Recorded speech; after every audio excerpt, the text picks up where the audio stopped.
Here's something most men don't realize. Your hands can become one of the most powerful pleasure tools you'll ever use. Not toys, not techniques you saw online, just your fingers used with care, attention, and skill. Some women can reach full orgasm from hands alone. And when you understand how to touch with precision and respect, you create experiences she'll remember long after the moment ends. This isn't about speed or force. It's about connection, patience, and knowing exactly where and how to move. Your fingers bend, curve, and adjust in ways nothing else can. They respond to her body's signals instantly. They can be gentle as a whisper or firm as a command. Today, you're going to learn the medically sound, deeply respectful way to use your hands so she feels safe, desired, and completely satisfied. I'm Dr. Ada James, urologist and women's health expert. What I'm sharing today isn't guesswork. It's based on anatomy, physiology, and real experiences from thousands of women. Let's begin. The two non-negotiables, consent and preparation. Before you touch anything, you need two things locked in place. First, consent. Always ask clearly. Do you want me to touch you here? Or can I go further? Keep talking, keep checking in. That's not awkward, that's trust. And trust is what lets her relax fully, which is essential for pleasure. Second, prepare your hands. This isn't optional. Trim your nails short, file them smooth so there are no sharp edges. Wash your hands thoroughly with soap and warm water. Remove all rings. If there's any chance of dryness, keep an unscented water-based lubricant within reach. Clean hands prevent tiny cuts and infections. Lube prevents painful friction and keeps everything smooth and comfortable. These two steps show respect and professionalism. Skip them and you risk hurting her or killing the mood entirely. Step 1. Warm up and build anticipation. Arousal for most women isn't instant. It's not a switch you flip. It's a slow build that involves her entire body and mind. So start far away from her genitals. Kiss her neck, her collarbone, the inside of her arms. Run your hands slowly down her back, over her hips, along the outside of her thighs. Take your time. As you move closer to the inner thighs, slow down even more. Now, over her clothing or underwear, press your palm gently over her vulva. Hold it there. Then release. Trace the edges of the fabric softly with your fingertips. These teasing touches aren't wasting time. They're building anticipation. They're increasing blood flow to the clitoris, the labia, and the vaginal opening. That blood flow makes everything more sensitive and responsive. Rushing past this step means you're starting before her body is ready. Patience here pays off massively later. Step 2. Gentle external touch. Still over the underwear, trace light outlines along her outer lips and inner thighs. When she's ready for skin-to-skin contact, glide one fingertip gently along the outer lips. Then move to the inner lips. Keep everything slow and exploratory.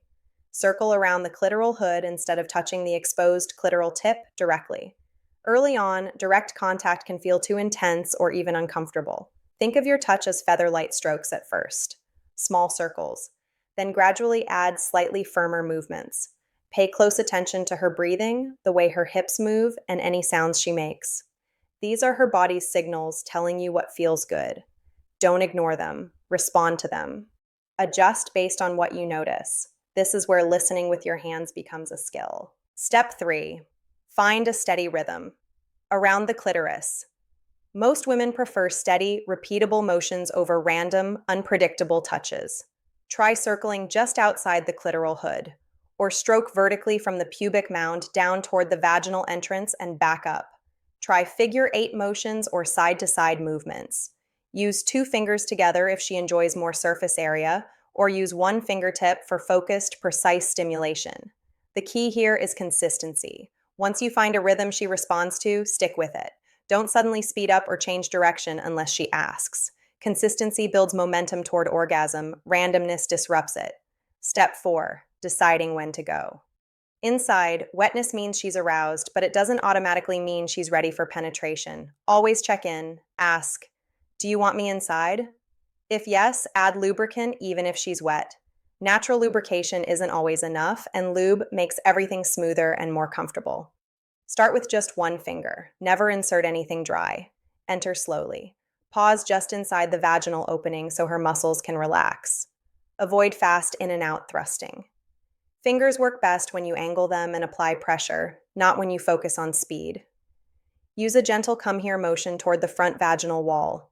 Explore slowly. Adjust your angle up, down, or sideways. If she tenses up, pull back slightly. Breathe with her and return to external touch until she's ready again. Step 5. The front wall. Sweet spot, about 1 to 2 inches inside on the front wall toward her belly. You'll often feel a spongy or slightly ridged area. This is the G-spot region. It becomes more pronounced as arousal increases. Curl your finger toward it in a slow come here motion. Start with light pressure, then increase only if she clearly enjoys it. Many women prefer steady, repeatable pressure here rather than hard thrusts. While one hand explores inside, keep your thumb or other hand stimulating the clitoral hood. This combination of internal and external stimulation creates blended pleasure that many women find incredibly intense. Step 6. Adding a second finger. If she wants more fullness, carefully add a second lubricated finger. Keep your fingertips curled so they stay connected to that sensitive front wall. Combine movements, small come here motions inside, while your thumb or other hand maintains a steady rhythm outside. Remember, tiny movements can feel huge when she's highly aroused. What matters most now is consistency and the right pressure, not big or fast movements. Step 7. When she's close to climax. As she approaches orgasm, her body will tell you.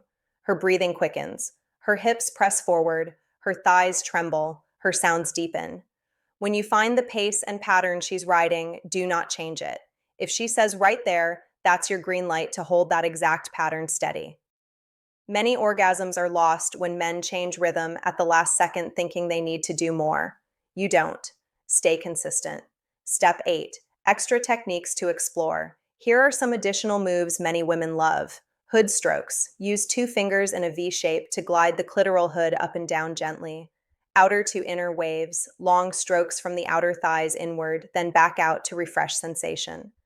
Pressure holds. Place your warm palm over her vulva and hold still for a calming effect. Angle shifts.